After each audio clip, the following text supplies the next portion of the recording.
découvre la fiscalité française, il est à deux doigts de commander une corde pour se pendre.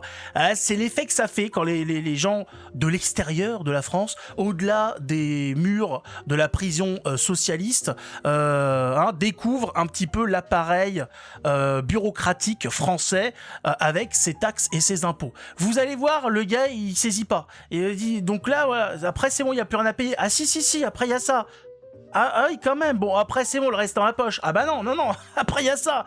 Et puis, à la fin de l'année, il y a ça. Le gars, il dit, mais c'est... d'accord. Il y a des gens qui habitent encore dans ce pays. Courageux, les gens, quand même. Je sais pas. Il y a du courage, il y a aussi une flemme de partir pour beaucoup. Une peur aussi, parce que le niveau d'imposition en France est criminel.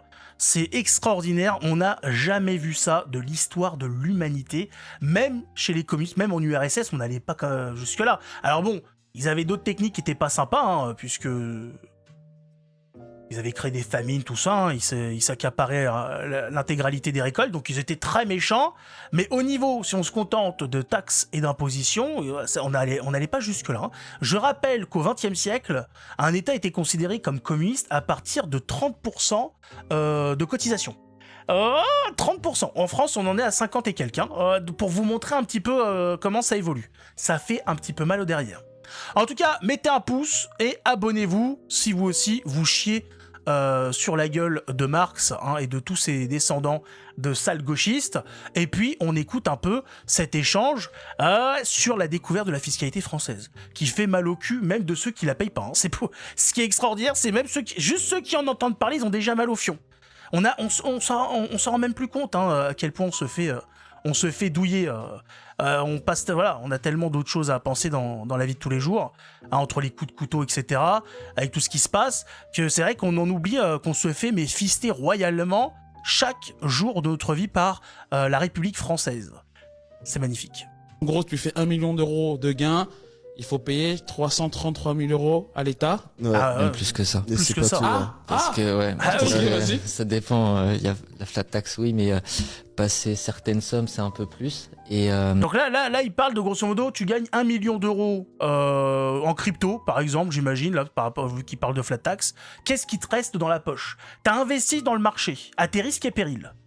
Tu as des gains. Tu as 1 million d'euros de gains. Qu'est-ce qui se passe de ces 1 million d'euros que tu as récupéré grâce au risque que tu as pris, toi, avec ton argent ?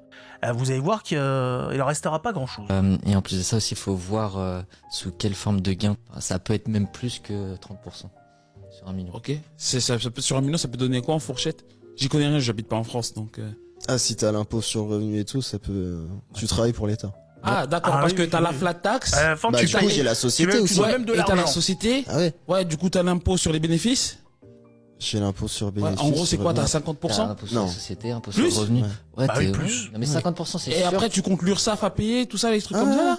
Ouais, si tu mets en mais tu te net. fais arracher la gueule. Si tu mets en net, je crois, tu es te fais arracher la gueule. Ah oui, moi c'était 60. Net. Ouais. Ouais, t'es à 60, ça m'étonne pas. Je travaillais pour Le gars est choqué. Il dit, qu'est-ce qu'il va raconter, les gars ? mais il va où l'argent, là ? Il va où ? Il est passé où, là ? C'est un tour de magie ? C'est quoi le gouvernement, là ? l'État. Oui, tu travailles pour Ouais, mais l'État. c'est clairement ça. Donc tu gagnes 1 million. et Ils prennent 600 000 aucun risque, ils prennent partent en tout. taxes. C'est ça. Et il te reste toi 400 000. À moins que ça. Ça me trouve le cul. C'est pour ça que tu non, peux mais le dire. entreprendre en France, Ah mais c'est impossible. c'est La France, faut être très c'est courageux. fait pour que tu sors pas du système. Tu peux pas. C'est ça. Tu peux pas, vraiment. Parce qu'en fait, tu vois, c'est quand tu commences à faire de l'argent, tu te fais tabasser. Ouais, même quand t'en fais pas beaucoup, tu te fais tabasser. Quoi qu'il arrive, tu te fais tabasser. C'est extraordinaire, les gens ne saisissent pas trop l'incroyable système financier qui est en France, le système d'imposition. Les gens, ils sont, c'est extraordinaire.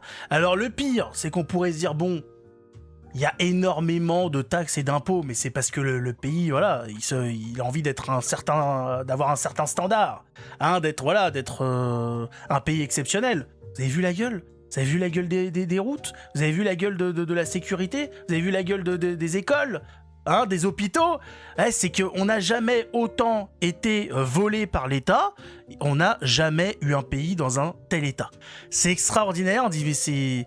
Hein, ouais, après on nous dit oui, non mais vous savez, les perruques de Brigitte et le cache-sexe de Brigitte, ça coûte cher. Ouais, non mais ça coûte cher. Enfin Macron, c'est 1500 milliards de dettes à lui tout seul. Ça fait beaucoup de perruques, de fonichons et de cachex. Hein, Brigitte nous coûte un bras, je veux bien. Mais là, c'est trop. On sait pas bien où va cet argent. Enfin, on sait pas bien si. On a entendu.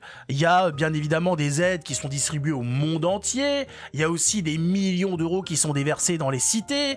De l'argent qui est donné aux migrants qui débarquent. Le nombre de migrants sur le territoire a explosé. Par jour, je sais plus c'est combien de choses. Je crois que c'est 20 000 euros par jour.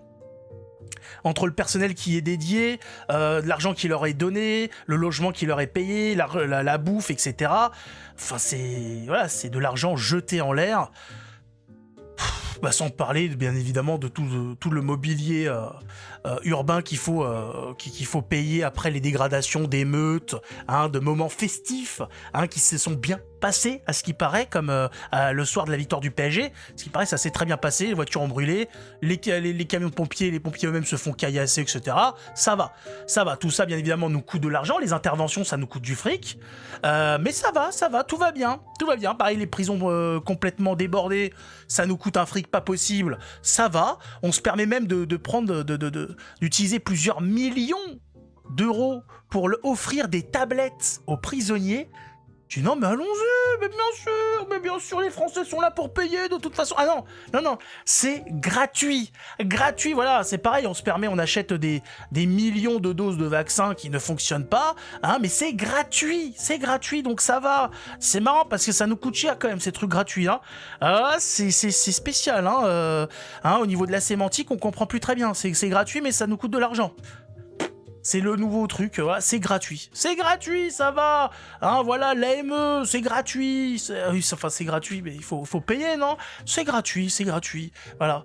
Bien évidemment, on nous met ensuite, on a vu ça dernièrement, l'euthanasie, tu vois, allez hop, faut que les gens puissent mourir dans la dignité, les pauvres doivent mourir dans la dignité.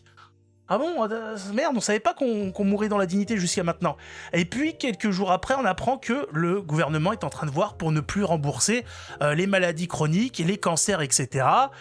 C'est QFD, on avait bien compris qu'on était là pour se faire niquer. Les gens, ils pètent un câble. Non mais c'est clair, ça va trop loin, beaucoup trop loin. Normalement, au maximum du maximum, de taxes et d'impôts, le gouvernement devrait nous prendre vraiment au maximum 30%. Voilà. Au-delà, c'est irrespirable. 30%, c'est voilà. Normalement, le pays, il est censé bien s'en sortir. Mais quand vous êtes en circuit fermé, ça fonctionne. Mais à partir du moment où n'importe qui débarque y a accès, j'ai même pas parlé du minimum vieillesse, qui permet à n'importe quel vieux crouton du monde entier de venir en France et de toucher une retraite. Ça, c'est pareil, c'est extraordinaire. Mais cet argent, il vient d'où? Oh, c'est gratuit. Nicolas, il a pas le droit à tous ces trucs gratuits. Ça lui coûte cher quand même, tous ces trucs gratuits. Ça coûte un petit peu bonbon.